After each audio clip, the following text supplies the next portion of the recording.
The room was silent, yet something unseen felt loud. Somewhere deep inside the human mind, a secret was being tested, one the U.S. military hoped could change the future of war forever. What if soldiers could read enemy thoughts? What if generals could see plans before they were written? During the Cold War, when fear traveled faster than bullets, the United States quietly asked a dangerous question: can the human mind become a weapon? And once that question was asked, there was no turning back. Welcome to Untold Golden History. Today's story is not science fiction. It is not a movie plot. It is a real, documented chapter of American history, hidden for decades, where the U.S. government funded mind-reading experiments, hoping to unlock powers that even scientists barely understood. This is a story of fear, ambition, innocent volunteers, emotional trauma, shocking claims, cruel pressure, and a final realization that some doors, once opened, can never fully be closed. The Cold War was not just a battle of bombs and borders, it was a war of minds. After World War II, the United States and the Soviet Union stared at each other across oceans and ideologies, each terrified the other would strike first. Nuclear weapons could destroy cities in minutes, but information could destroy nations silently. Intelligence became everything. Knowing the enemy's plans before they acted meant survival. And when rumors began spreading that the Soviet Union was experimenting with psychic powers, the fear inside American intelligence agencies turned into panic. In the late 1940s and early 1950s, classified reports circulated through military offices. Soviet scientists, it was claimed, were training psychics to read minds, influence thoughts, and spy from thousands of miles away. Some reports said Soviet agents could stop a human heart using only mental focus. Others claimed they could extract secrets without touching a prisoner. Most of these reports were unverified, exaggerated, or misunderstood, but in a Cold War climate, even rumors were treated like threats. Inside the Pentagon and the CIA, a disturbing idea took hold. What if these claims were true? And worse, what if America did nothing? By the 1960s, the U.S. military had already poured billions into weapons systems, spy planes, and satellites. But now, quietly and without public debate, money began flowing into something far stranger: psychic research. Not fringe scientists, not backyard mystics, real laboratories, real funding, real military oversight. The goal was simple to state and impossible to prove: to see if the human mind could send or receive information without any physical contact. One of the earliest test subjects was a young man named Daniel Carter. He was not a psychic, he was not special, he was just a college student struggling to pay tuition in the late 1960s.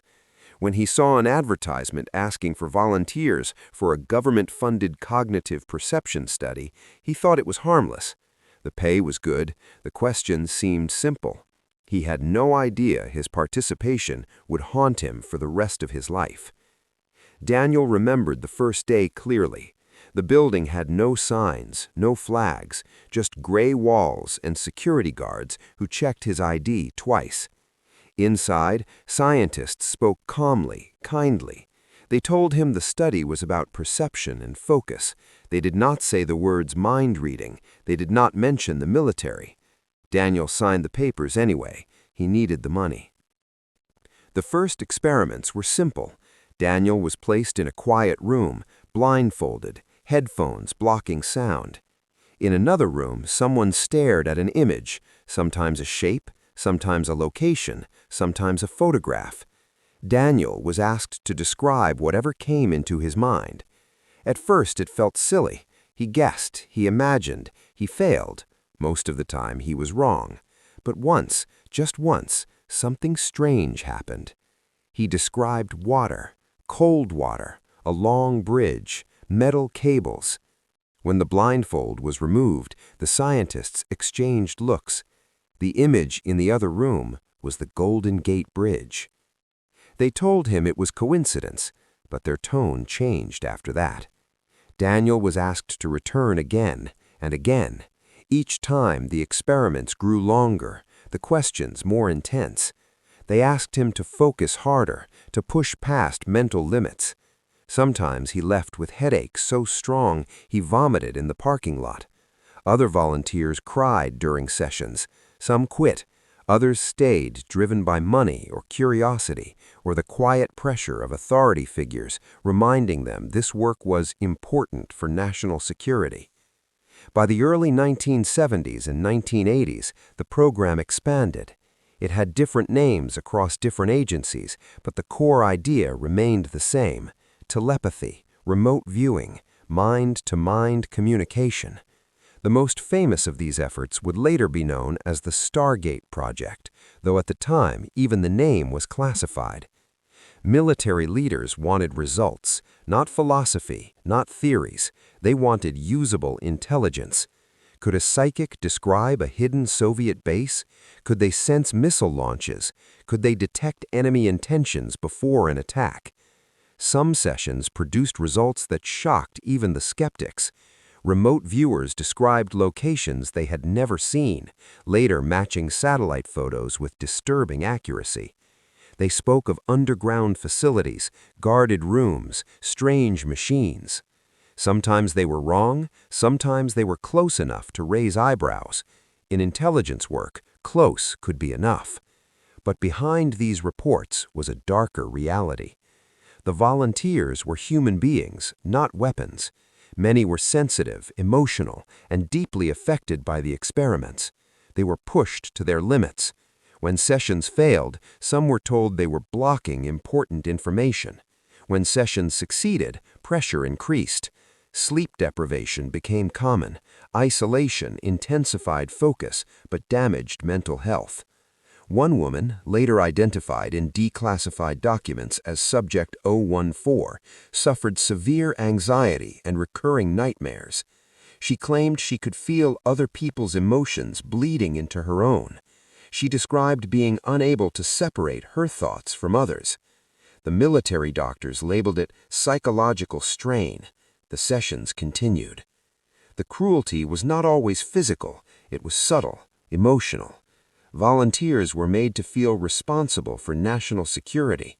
If they failed, people could die. That belief crushed some of them. Innocence slowly disappeared, replaced by fear and obligation. Inside the labs, scientists argued. Some believed the data showed real effects beyond chance. Others insisted confirmation bias and flawed methods explained everything. But funding continued because fear fueled money. As long as the Soviets might be doing it, America could not stop.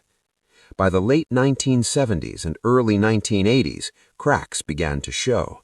Intelligence gathered through remote viewing was inconsistent, hard to verify, impossible to rely on alone.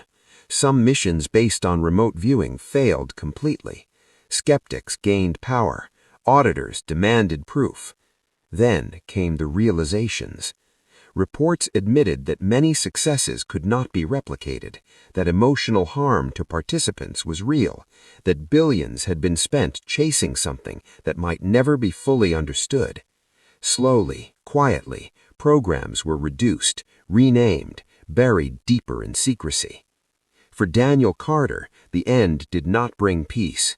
Years after leaving the program, he struggled with concentration, trust, and sleep. Loud noises triggered panic. He often wondered if something had been taken from him in those rooms, something he could never name.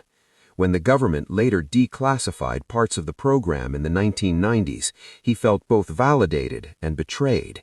The experiments were real, the suffering was real, and yet no one apologized. The public reaction was disbelief, jokes, headlines mocking psychic spies. But behind the laughter was a truth too uncomfortable to face. In moments of fear, even the most powerful governments are willing to test the limits of morality. They are willing to experiment on the human mind. They are willing to gamble with innocence. The mind-reading experiment the U.S. military funded did not create psychic soldiers. It did not win the Cold War, but it revealed something far more important and far more disturbing. When survival feels threatened, reason bends, ethics blur, and humanity becomes just another variable in an experiment. This story is not about whether mind-reading is real. It is about what fear can make people do, and the quiet realization that some lines should never be crossed, no matter how desperate the times. The fear that drove the experiments did not begin in those quiet American laboratories. It began thousands of miles away, behind the Iron Curtain, where rumors traveled faster than facts. Intelligence briefings spoke of Soviet parapsychology institutes, of scientists in white coats studying the human mind the way others studied weapons. Whether true or exaggerated did not matter. In the Cold War, belief itself was power. Daniel often remembered one particular flashback from his final year in the program. He was sitting alone in a dim room, the air thick and stale, when a military officer entered for the first time. The officer did not introduce himself. He simply placed a photograph on the table, face down, and said, "This is important. People's lives depend on this." Daniel's hands trembled as the blindfold was lowered over his eyes. In that moment, the experiment stopped feeling scientific. It felt like a burden placed directly onto his soul. As the program expanded, the military recruited not just students, but artists, musicians, people described as naturally intuitive. They believed creativity and sensitivity might open doors logic could not. Many volunteers came from broken homes, war-torn memories, or emotional vulnerability. Some had lost family in past conflicts. The recruiters did not see weakness, they saw potential. One man, known only as Michael in later testimony, was a Vietnam veteran. He had survived ambushes and jungle nightmares, but the psychic experiments broke him in ways war never did. During sessions, he claimed to see flashes of violence not his own, burning villages, screaming children, faces twisted in fear. The scientists told him it was imagination. The military psychiatrist told him to push through. Michael believed the images were real, pulled from other minds, other places. The more he believed, the more trapped he became. The cruelty of the system was not intentional in the traditional sense. There were no whips or chains. Instead, there was pressure disguised as patriotism. Failure was framed as personal weakness. Success was rewarded with praise and more responsibility. Slowly, volunteers began to equate their self-worth with their performance in the experiments. Meanwhile, the scientists themselves were under pressure. Funding depended on progress. Reports had to sound promising. Language became careful. Possible correlation replaced chance. Anomalous cognition replaced guessing. Each document moved the project forward, even when doubt filled the minds of those writing it. Inside classified rooms, generals asked impossible questions. Could a psychic locate a hidden submarine? Could they sense an assassination attempt before it happened? Could they read the thoughts of foreign leaders? The answer was never clear, but the hope refused to die. Daniel once participated in an experiment designed to detect enemy intent. He was asked to focus on a set of coordinates somewhere in Eastern Europe.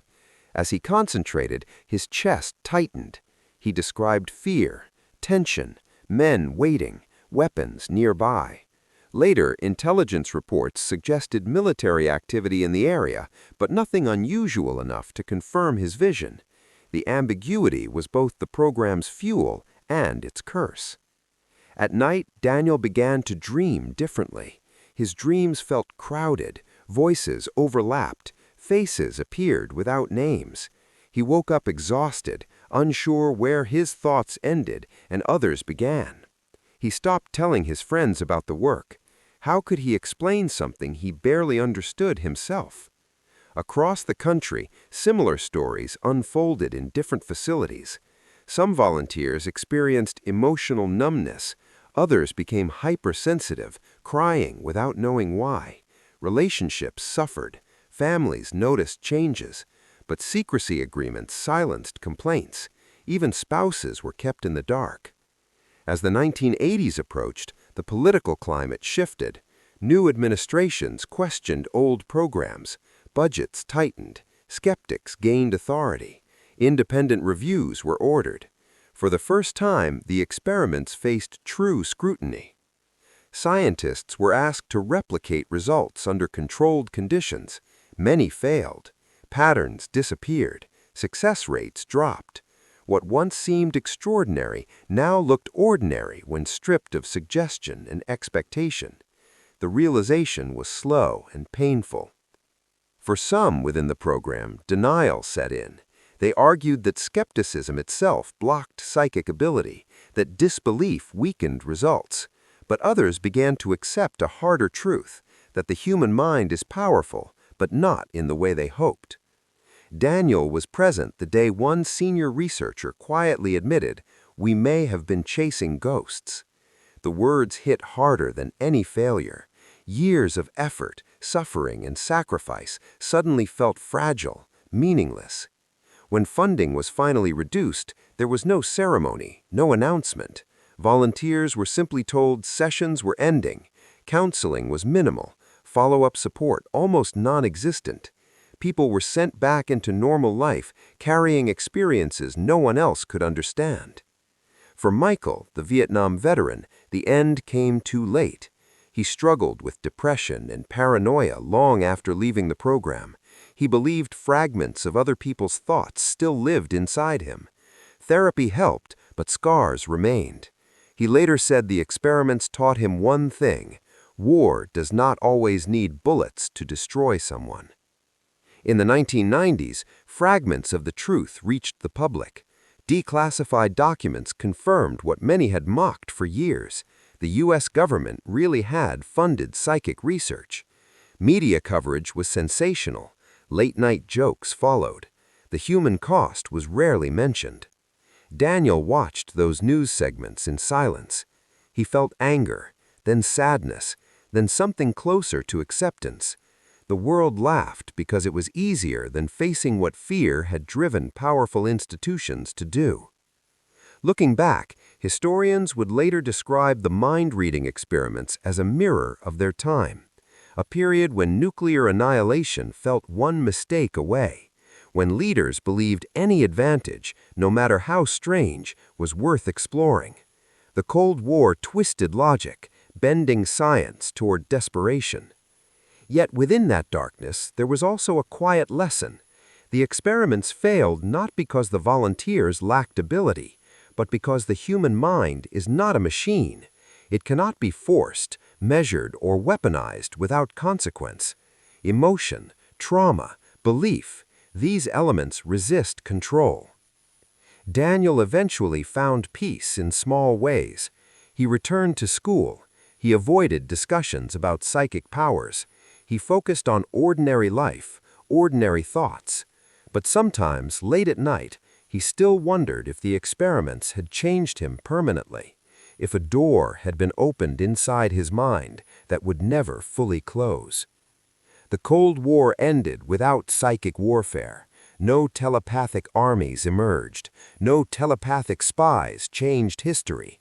Instead, the legacy remained hidden in footnotes and classified files, a reminder of how close fear can push humanity toward the unknown.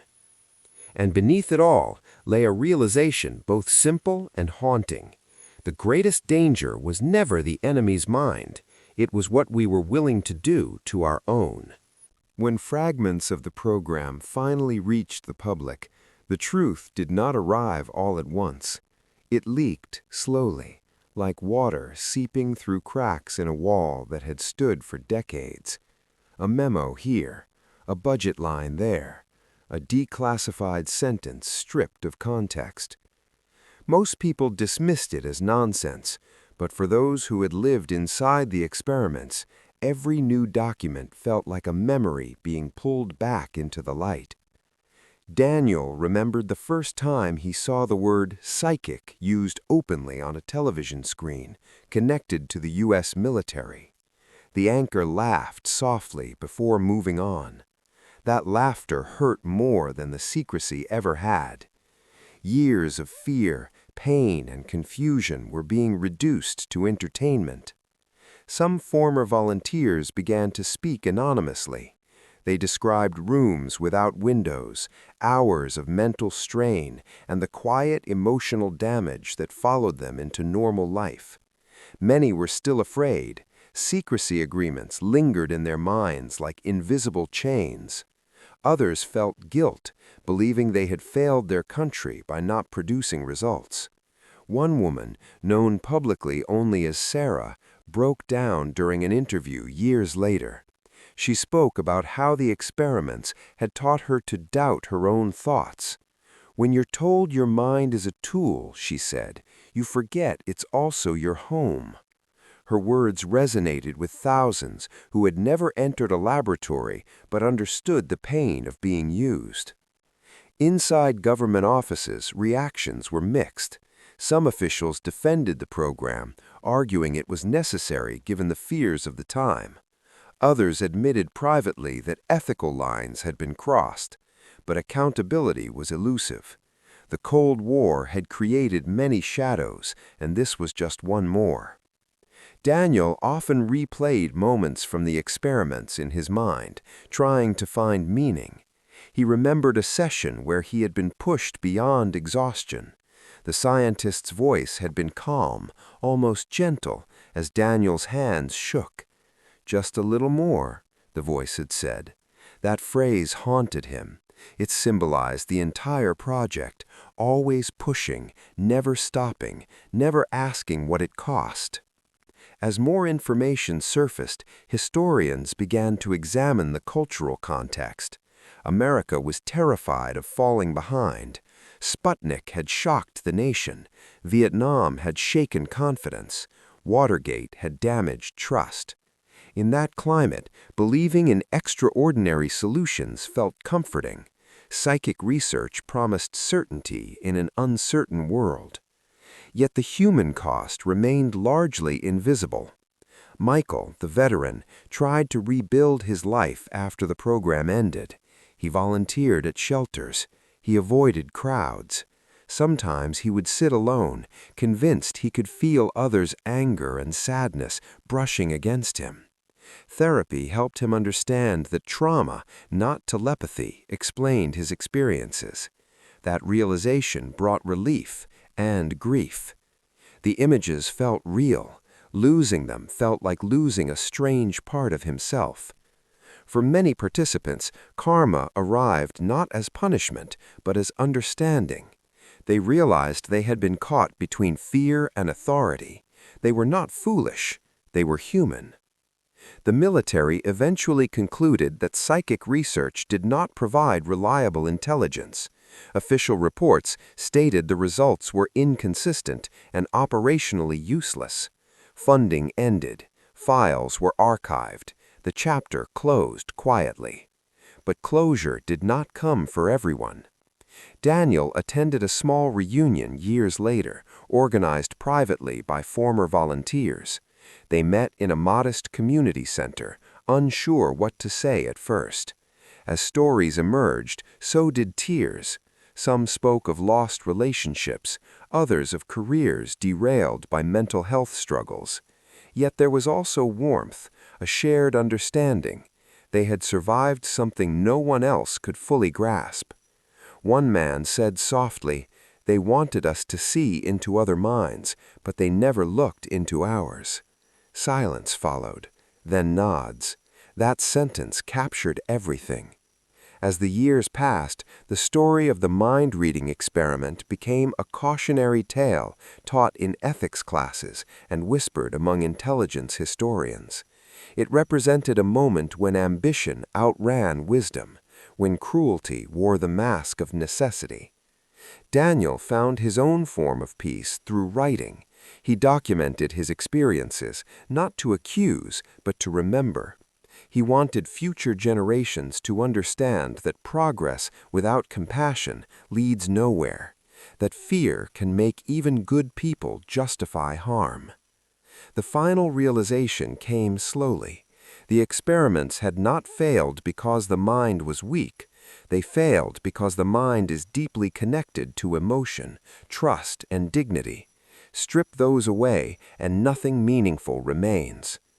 The Cold War had ended, but its lessons lingered. Power without restraint is dangerous. Knowledge without ethics is empty. And when governments forget the humanity of individuals, history repeats its cruelties in new forms. For Daniel, the story ended not with bitterness, but with hope. He believed that telling the truth, even years later, mattered. It restored dignity to those who had been treated as tools.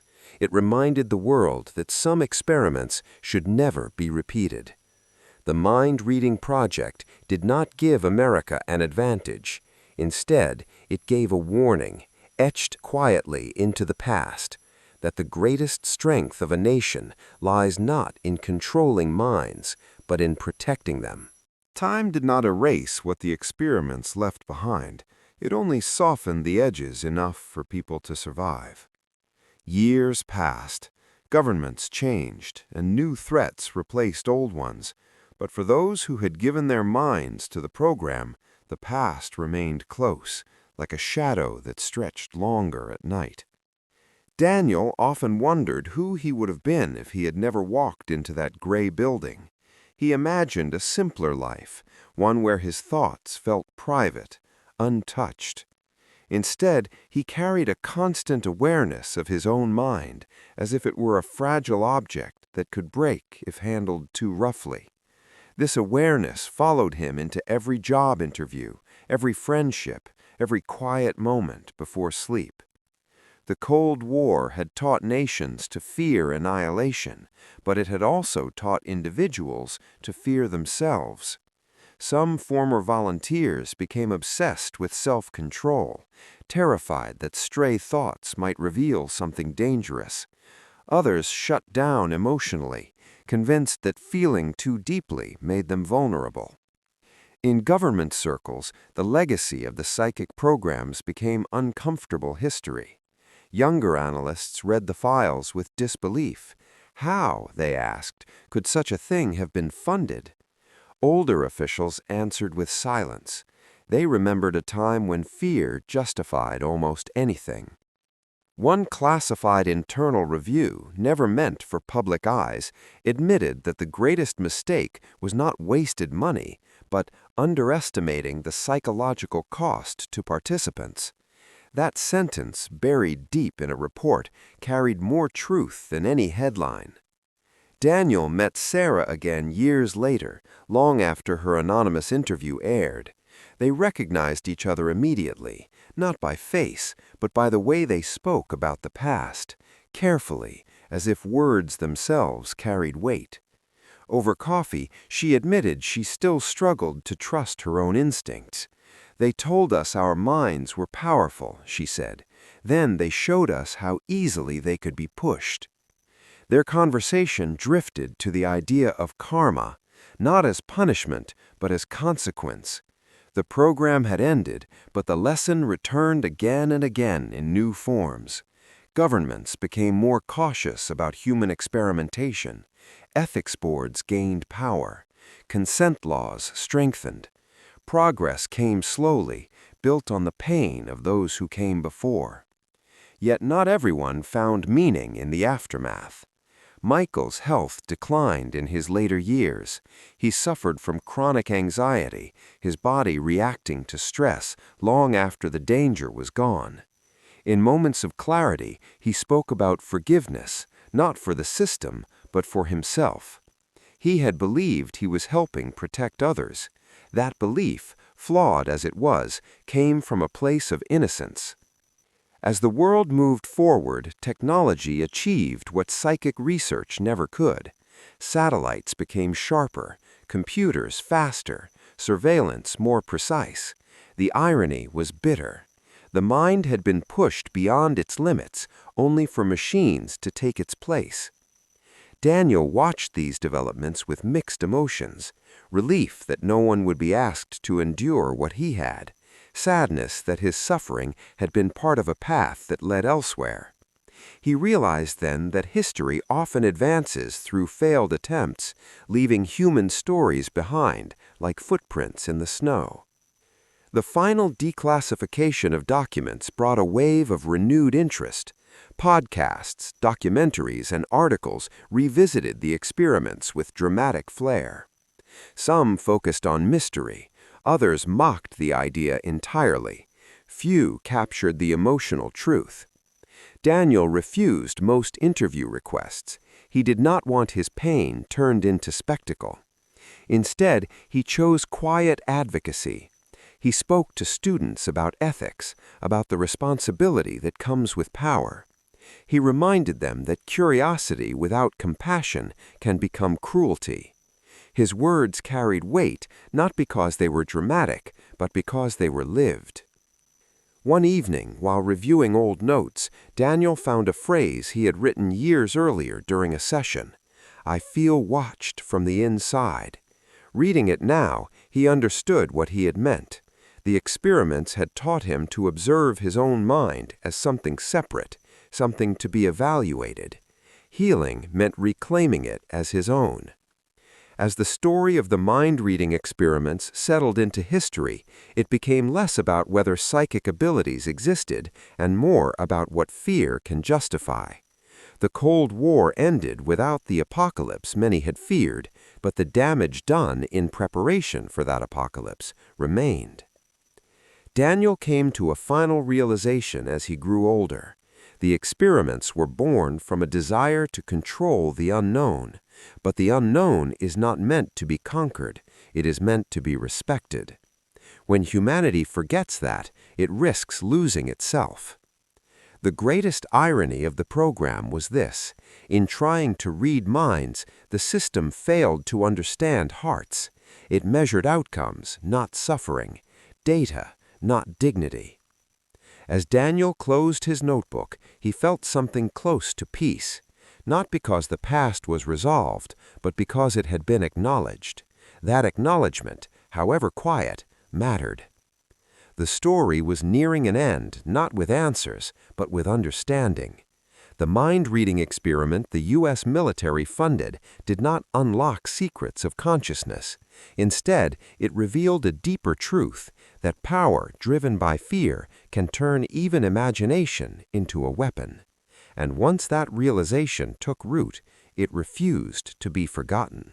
As the years stretched on, Daniel noticed something subtle changing inside him. The sharp edge of anger faded first, then the constant fear. What remained was a quieter pain, one that asked questions instead of demanding answers. He realized healing was not about forgetting, but about understanding why things happened the way they did. One afternoon, Daniel received a letter from the family of another former participant who had passed away quietly. The letter thanked him for speaking about ethics and human dignity in public forums. "He listened to you once," the letter read. "It helped him feel less alone." Daniel sat with that sentence for a long time. For the first time, he felt that the suffering had not been entirely wasted. Across the country, similar moments unfolded. Former volunteers found each other through small support groups, informal meetings, and shared silence. They did not discuss psychic powers. They talked about trust, about boundaries, about reclaiming control over their own thoughts. In those circles, healing happened slowly, without headlines. The emotional peak of the story did not arrive with a dramatic confession or a courtroom reckoning.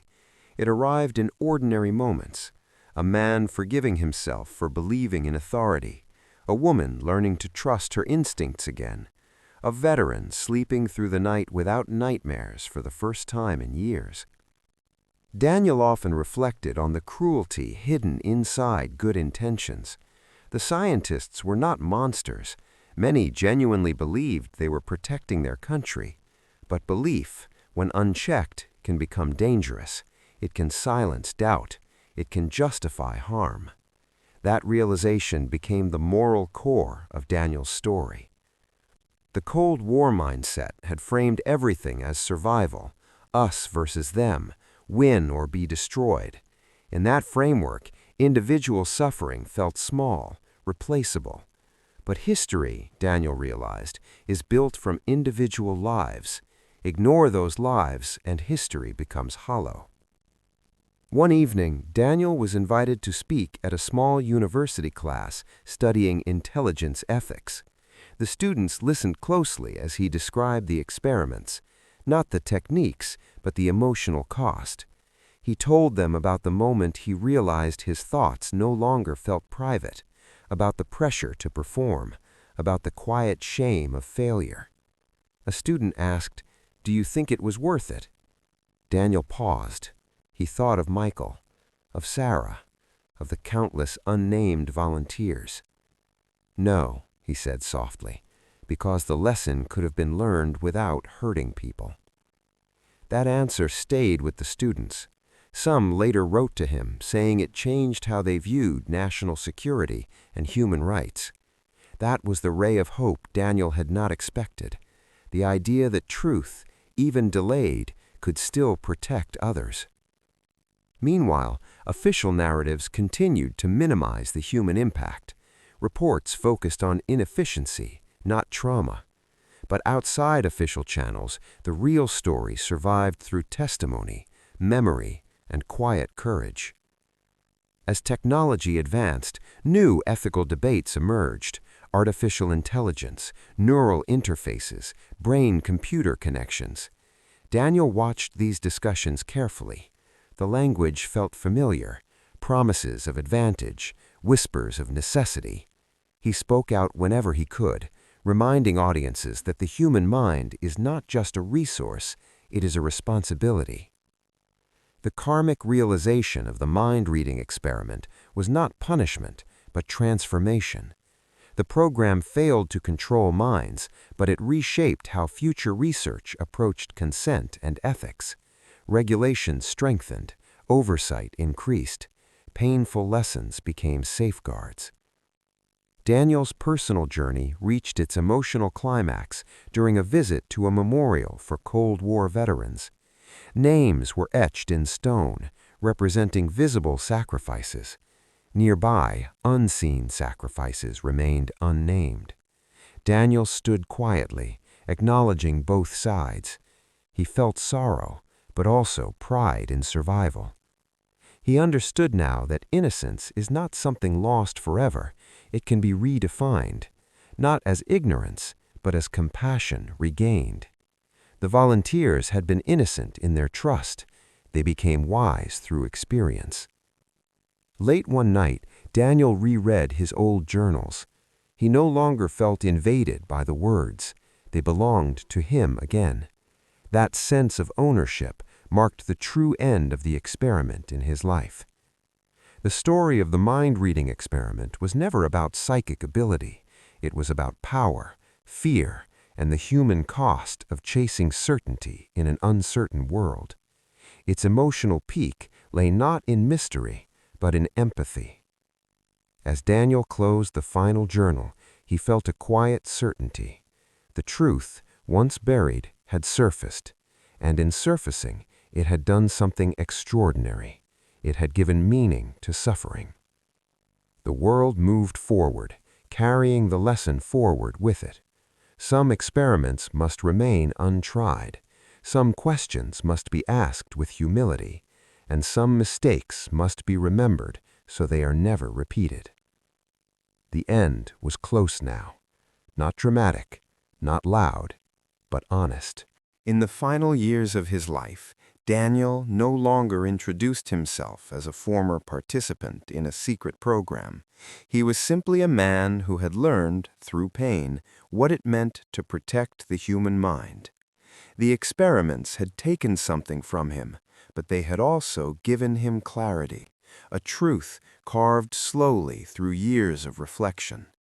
He understood now that the true danger was never hidden inside foreign enemies or mysterious powers.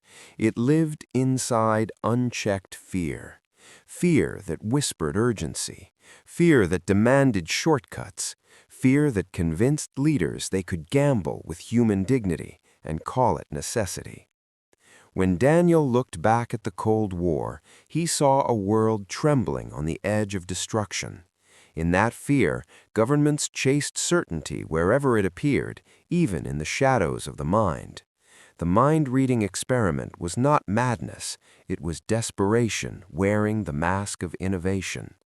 The final realization came quietly, one ordinary morning, as Daniel watched sunlight move across his desk.